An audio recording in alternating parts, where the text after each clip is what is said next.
In the last 10 years, we have completely transformed this.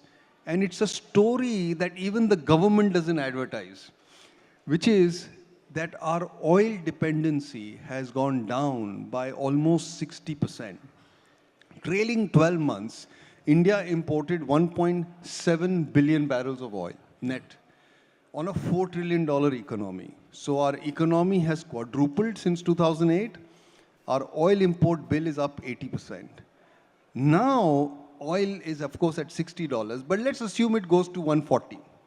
Yeah. Right? 140 into 1.7 billion barrels will get us to about an oil import bill of 325, 330 billion dollars, which in a really worst case scenario will still only be about 6% of our GDP.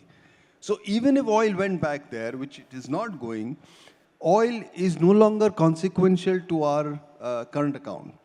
And this fundamental change means that we are now not running such a large saving deficit.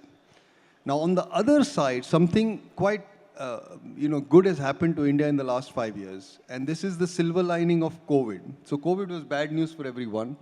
But one of the good things that happened was that typical MNC CEOs realized that it's okay to work from home. And if you're going to work from home, you might as well work in Mumbai. It's a whole lot cheaper than working in Florida. A lot of Americans went back to Florida and to warmer places during COVID.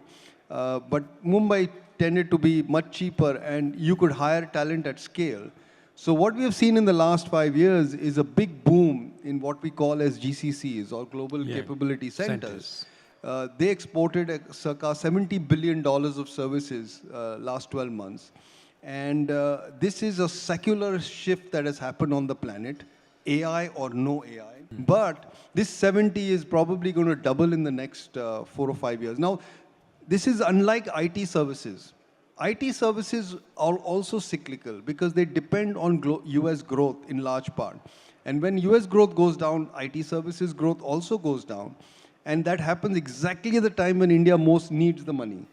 So as a consequence of the lower dependence on imported fuel and the emergence of a secular export for India, this has meant that our current account deficit now is largely less than 1%, probably 0.5% of GDP. And 0.5% is about $20 billion. And $20 billion is loose change in the global markets. Fundamentally, we are no longer as dependent on FPI flows because FDI has become more viable. And so this has completely altered India's external dynamic.